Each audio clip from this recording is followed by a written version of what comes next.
The Constitution institutionalizes the party list system, mandating that 20% of the House be composed of underrepresented sectoral groups such as, but not limited to, workers, peasants, urban poor, the indigenous, women, and the youth. But since the party list elections were first held in 1998, the determination of what parties are allowed to participate and the allocation of seats for the winning parties have always been the subject of controversy. The Commission on Elections, or the COMELEC, adheres to its 2-4-6 formula, where a party list group that gets 6% of the total number of votes cast for party list groups would be entitled to 3 seats, 2 seats for those that get 4%, and a party list group with 2% getting 1 seat. But the Supreme Court, where party list groups go when caught in a debate with the COMELEC, sticks to its so-called Panganiban formula, named after former Chief Justice Artemio Panganiban, who devised the equation. This more complex formula states that the number of seats a party is entitled to is dependent on the number of votes of the party with the largest number of votes. Contentions were raised that the party list system was being used by the same traditional and rich politicians in the guise of representing the marginalized. Based on the Consolidated Statements of Assets, Liabilities, and Net Worth, or SALN, of the 15th Congress, 51 out of 57, or 80% of party list representatives are millionaires.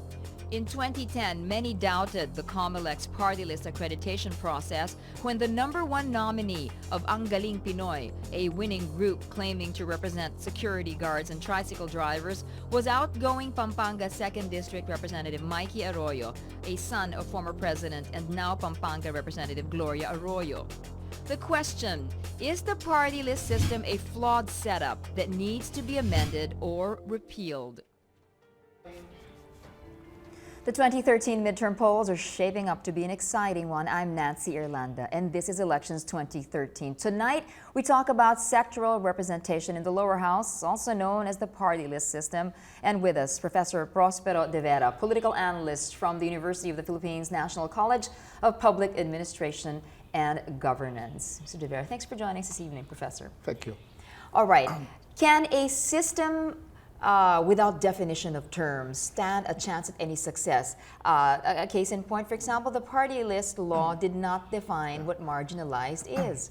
Well, first you've got to look into the history of how this got into this political system. It's a democratic innovation that we tried to copy from the European model. Germany, different political context, parliament, no marginalized sectors, and put it in the Philippines in the context of a presidential system, multi-party system, and the original party list law created large ambiguities, including not defining what marginalized is. All right, it seems everything you said was pretty negative. Are you saying that we've created a monster? I think open to exploitation? I think we copied the model, but did it a little badly in the case of the Philippines. So was it doomed from the start, given that in Germany, where it began, they had a totally different governmental context?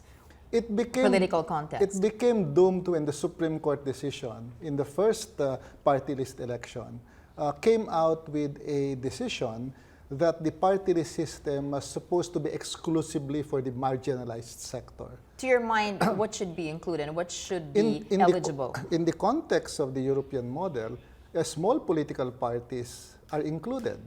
And that seems to be the intent of the framers of the law, because if you look at the definition of terms of the party list law, they defined what is a regional party, what is a national party, and they did not define the term marginalized. So in that Supreme Court decision, excluding political parties and putting marginalized as the core of the party list concept, it created a monster, because now who's going to define what marginalized is? And the Supreme Court remanded it to COMELEC and said, you define it, you decide how it's going to be put in place. Yeah, and it seems this back and forth between the COMELEC and the Supreme Court, it seems that they're always at odds. Number one, in the determination of how many seats a winning party list group is entitled to in Congress. And also recently, 194 party list groups were disqualified by the COMELEC, but 52 out of that 194 were granted SQA, status quo ante orders from the Supreme Court, meaning they weren't on the same page on interpretation. In this country, if you want something not to succeed, you give it to the COMELEC. Meaning, if you give it to the COMELEC, you subject it to political pressures and political bargaining. Because we have a COMELEC that has not been very well seen by the people in terms of its decision making. It makes decisions based on many political interests. But it has shown some political will because it's been disqualifying. This time. But previously, the monster became bigger because when the COMELEC started to define what is marginalized, the criteria was simply the sectors, and then you come up with the issue of should the nominees also be marginalized like the members. So one issue after the other kept on building up. And the decision-making has been arbitrary in the past. That's why you have Mikey Arroyo there and a host of other party lists. Now, this COMELEC tries to make it tighter.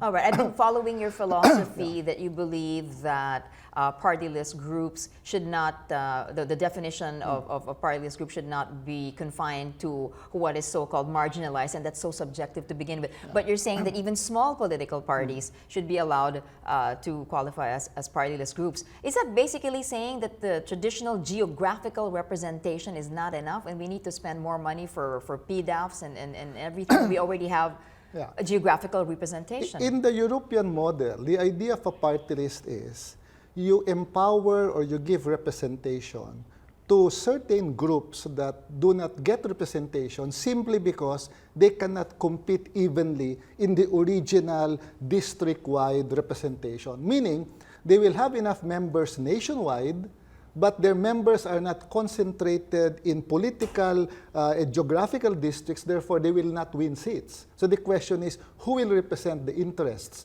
of these people who are widely dispersed in a country and are significant? So you give them representation through the party list system. Okay, expanding your idea on even small political parties should be allowed to form party list groups. Isn't it like the larger political parties that have given birth to baby parties, for example, before, let's say, let's say the NPC or whatever party, the sons or the daughters of those in the bigger parties will form like a party list group. Only in the Philippine context, because we don't have a mature political party system. That's the other context that is different in the German or in the European model. The political parties there are established political parties, and you don't have the situation where political dynasties create parties one after the other. In the Philippines, our political parties only are alive during elections and they hibernate in between elections. All right. And therefore, if you include the political parties in the party list concept, it does not necessarily improve representation either. My point is, when the Supreme Court said that it should be confined only to the marginalized sectors, Congress should have taken it upon itself to amend the party list law and define what marginalized is. As representatives of the people, they are in the best position to determine public policy. And you're following that? Are there any moves in Congress now in the pipeline to define? Unfortunately, Congress did not pass any amendment to the party list law and kept on just, putting forward bills that never got to the floor. And therefore, the latest decision or the next decision of the Supreme Court is not just the marginalized, but trying to fill up now all the seats. So they came up with another formula of computation, which made it even worse, which made the party list concept even worse. Because now you have party lists that do not get 2% of the votes, have votes that are less than 200,000, and they get one seat. So you have two successive decisions of the Supreme Court that created more problems for the party list system.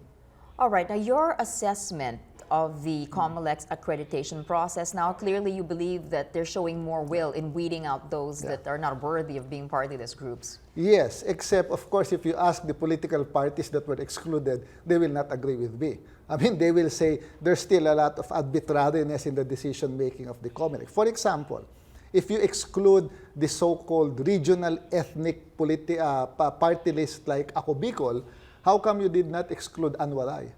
Same concept, So it seems so Same arbitrary. yeah, there's still a lot of arbitrariness. All right, in the well, are decision. you optimistic that any changes can be made, any amendments leading up to 2016? Because obviously it's too late now. The amendments or the change in the party list law must come from Congress. We have to stop this process of the Supreme Court engaging in judicial legislation, of putting in decisions that become part of the law. And we also have to stop the COMELEC from arbitrarily changing rules as the game goes along. Now, the question is, will Congress be able to amend the party list law? If we expect the incumbent party list to amend the party list law, clearly my answer is it's not going to happen. Because there are many bogus party lists now who are seated in Congress who will not push for amendments to create a true party list system, because if you put that in place, they will be the first ones to be disqualified. All right, they are benefiting from the loopholes of the law right now, and they would rather keep it that way.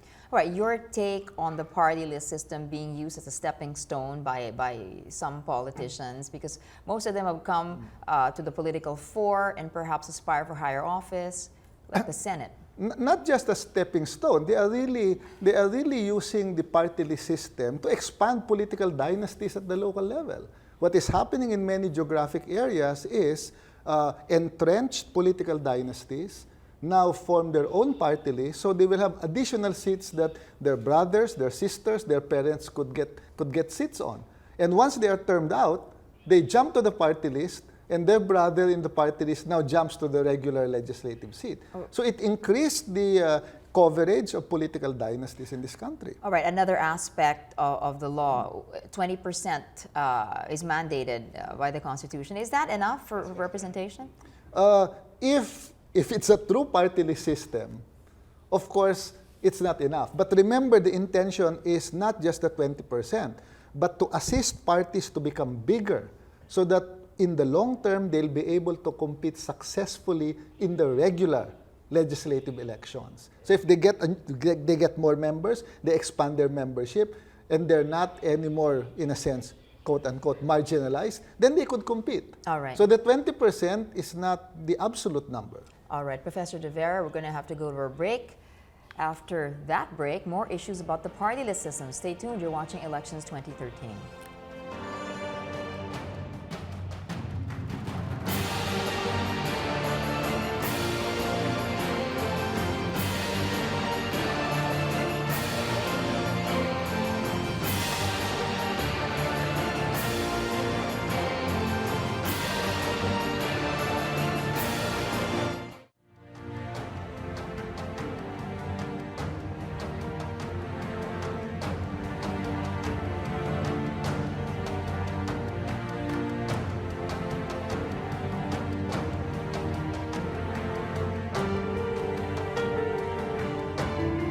Welcome back. You're watching Elections 2013, and we're still talking about the party list system. We have with us Professor Prospero De Vera. He's a political analyst from the UP. Joining us also now is Ferdinand Gaite. He's first nominee and national president of the Confederation for Unity, Recognition, and Advancement of Government Employees, or Courage for short. Their party list is fighting against disqualification by the COMELEC to run in this 2013 midterm elections.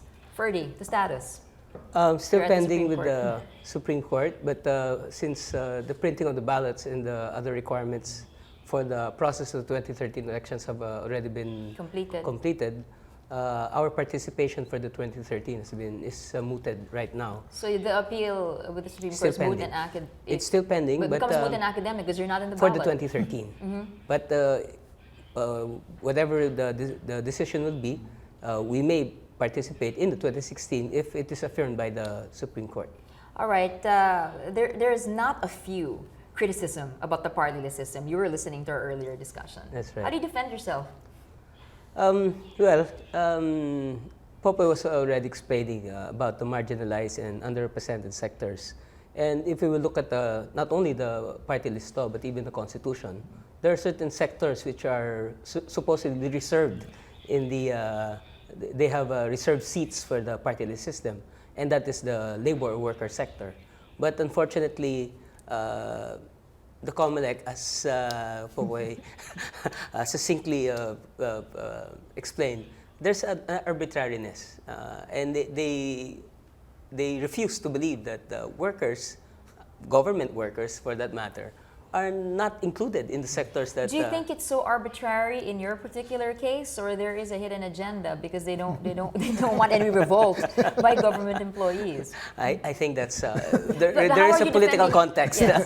That's true. But technically, though, I mean, how are you defending yourself in your appeal? We sincerely believe that workers are included in the sectors that can be included in the party list system. Well, the Comelec has even been flip-flopping on how to defend their position, because first they said we were not marginalized, then secondly, they were using now a constitutional prohibition.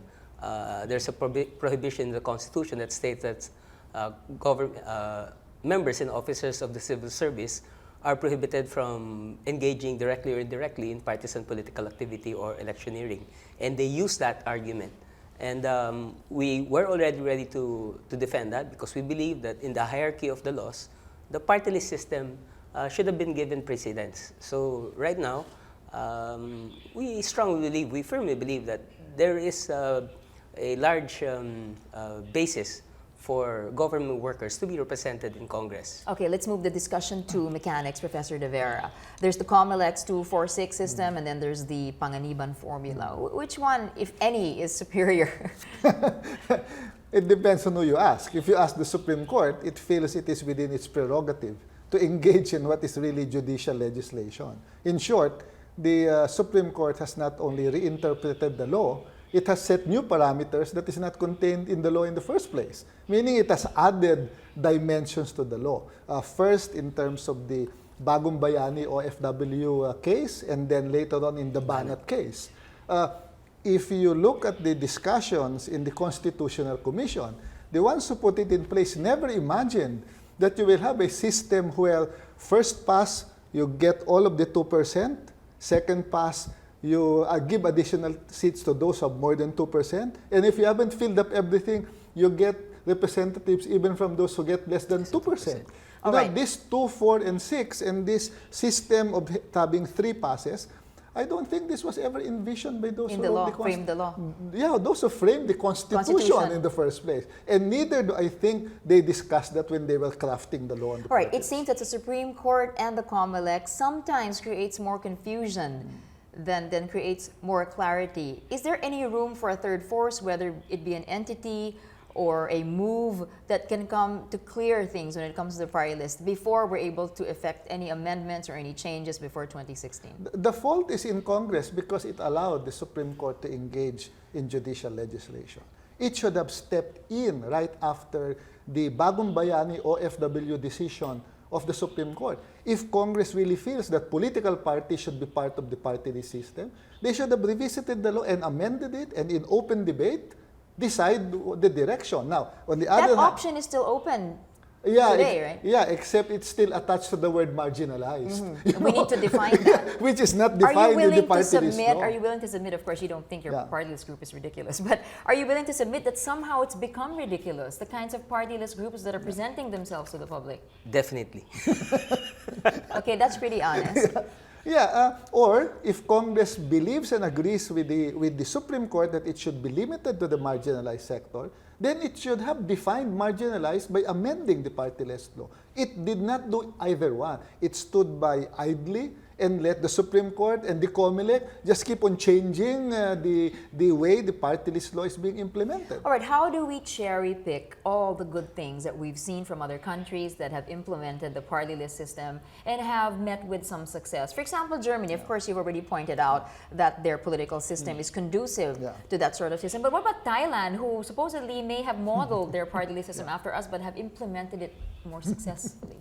Our party list system is a work in progress, but unfortunately it's going. You mean Thailand? No, Philippines. Oh, ours. Okay. Unfortunately, it's going from bad to worse. Okay. A work in progress since 1998. Yes, and it's deteriorating, not only in the manner of the arbitrariness in the decision of the Comelec, but it's true. The law itself has so many loopholes, It's very difficult to use the same models in Germany or in other countries because you have to put in the proper context. In a country where 80% are poor, but they are only represented by the 20%, you will have a situation where you cannot fully adopt the same system in Germany or wherever. But I think the idea or the principle or the concept was relatively good. They wanted those who have no voice to have a voice. As simple as that. But it has been bastardized. I think we were talking about that earlier. It was bastardized such that, as was explained, political dynasties, It's been exploited. Can we use that term? It's been exploited. Bastardized, and we are in good company, so we cannot Right, use of course, your worse party words. list group is Courage, and of course, you're pushing that because there is a party list system in place. But are you willing to submit that all your needs and your requirements may be pushed forward as an agenda by your geographical representative? For example, whoever's representing the district, where these government employees work or reside. Well, I think the reason why the party list system was created was for that purpose, to get people who have no voice to have a voice. Those in the district representatives, as we call them, come from the same class structure in our country. They're either the big business, the big landlords, the political dynasties who have They can't be expected to stranglehold. espouse And you will never hear opposing them interest. really sincerely addressing the issues of the workers, the peasants, the farmers, etc. But they would have their own political agenda, establishing their political dynasties, creating stranglehold in the political, not only at the local but also at the national level. You have the sons, daughters, and whoever, what have you. Spouses. So right now we do not see that. There is a great dysfunction in our political system. And unless that is really addressed, even the party list system will not fully address the basic concerns of the majority who are marginalized. Do you agree? Oh yes, we should not make the mistake of judging the party list representatives in the same context as the regular representatives. Because they were put in place there to represent the interest of sectors. Meaning their primary responsibility is really interest articulation. There must be a voice given to sectors whose voice are not heard. All right, let's So end. that's different from regular representatives who represent legislative districts. All right, let's end on an extreme note. Should the party list law be be amended or outright repealed? It should be immediately amended by Congress to correct the loopholes and to make sure that it does what it is supposed to do. All right, we're going to leave that discussion at that for now. Thank you so much to our guests, Professor Prospero de Vera, political analyst from the UP National College of Public Administration and Governance, and from the Courage Party List, that's Government Employees Party, Ferdinand Gaite. Now, let's watch another special report about political families and the cities where they rule. This time, the Bernabe family of Parañaque City. Will they clinch the mayoralty seat again against another big political family, the Olivareses? Let's watch this.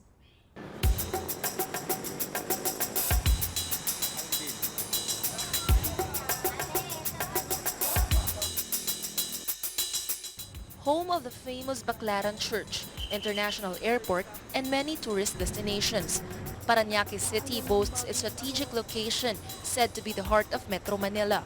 In the coming May 2013 polls, there will be 271,942 registered voters in the city. According to Solar Research, the city's profit from 2001 to 2010 shows an erratic trend. Highest profit is 3.3 billion pesos in 2008. The city profit mostly comes from real property and business taxes. Parañaque, once upon a time, was in the doldrums, ika nga. And since I assumed office, we have come up to number 4 in ranking all over the Philippines among 140 cities. The political career of the Bernabe family started when the late Florencio Bernabe Sr. served as mayor from 1972 to 1986. His namesake, Florencio Bernabe Jr., ran again in 2004. He is a 2-term vice mayor, 3-term and the incumbent city mayor. The family is said to have improved the city's health services, education system, and peace and order. Passing off the hat, Bernabe Jr.'s son, current Councilor Benjo Bernabe, filed his mayoralty bid against the present representative of the 1st District, Edwin Olivares, also a son of another former city mayor, Pablo Olivares. We all have our ideas. We all have our promises for the city. We all, I think, as far as I'm concerned, my main goal here is to actually help the city more.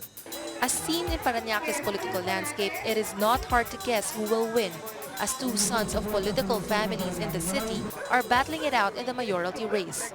I don't understand how that can be qualified as political dynasty, but because maybe it's a continuation of the family service, then that's a different story. Hindi kami political dynasty, no? Yung kabila ang political dynasty. There are 4 members in their family who are incumbents. One is the congressman who is running for mayor. The other one is incumbent councilor who is running for congressman. The third one is the former mayor who is now barangay captain of a big barangay, San Dionisio. The fourth one is the half-sister of the congressman who is now the chairman of SK. From the father, na incumbent na ama, ipapasok mo sa anak, I think that is dynasty. Saka tingin ko naman kung kaming kapatid ay kumakandidato, yung performance ang importante sa lahat. Benjo Bernabe continues to brave some issues hounding his father's leadership, which he will certainly deal with should he win as city mayor. In 2012, the bloody demolition of Silverio compound challenged the city leadership. Despite the DILG's appeal to hold the plan and to call for dialogues, the confrontation happened. The agitated residents resisted, fired stones, and fought head-on. The commotion left one dead and hundreds hurt. Porke ba may namatay, galing na sa aming grupo ang bumaril doon? Di ba pwedeng gusto lang nila mag-incite ng emotional, para magalit ang tao sa akin? Pumasok yung interest, yung personal interest sa lupa. Pinag-impisan nila yung lupa, it's a private property, at gusto nilang i-joint venture yon sa isang malaking developer. At siguro may balak silang tayo ng condominium, whatever, in the expense ng mga tao ko. Yun naman mga iba talagang pinapasukan lang ng politika eh. Mayor June Bernabe was also caught in a crossfire between progress and environmental apprehension with his Manila Bay reclamation project. The so-called entertainment city will be laid in a sprawling 60 hectares of reclaimed land, housing various restaurants, hotels, and casinos. But environmental groups protest this reclamation project. In a statement released by the Save Our Sunset group, the project will conceal the sunset of Manila Bay, will displace hundreds of residents living near the coastal area, and will disturb the popular bird sanctuary along the coastal shores. Ang mahalaga doon, magkakaroon tayo ng additional land. Ang additional land will produce employment, income for the people. While gusto nating ma-preserve yung pagiging bird sanctuary niyan, it also poses danger to the airplanes coming in and out of the airport. The Bernabe father and son tandem defend themselves, saying their political opponents are the roots of these issues. Kasi kung ganun yung mga tao na nagsasalita ng negatibo kaagad pagkahawak ng mikropono, yun yung mga walang masabing achievements eh. Walang masabing performance sila, kaya para lumutang sila, yun ang negatibo ng mga present dispensation. No? Parañaque's development may be unstoppable, but the greater challenge still exists. As in many areas in the country, same names, same faces rule the city. Reporting for Elections 2013, Camille Elemia, Solar News. And thank you all for joining us tonight. Tune in again next week as we make this vote count. I'm Nancy Irlanda, and this is Elections 2013.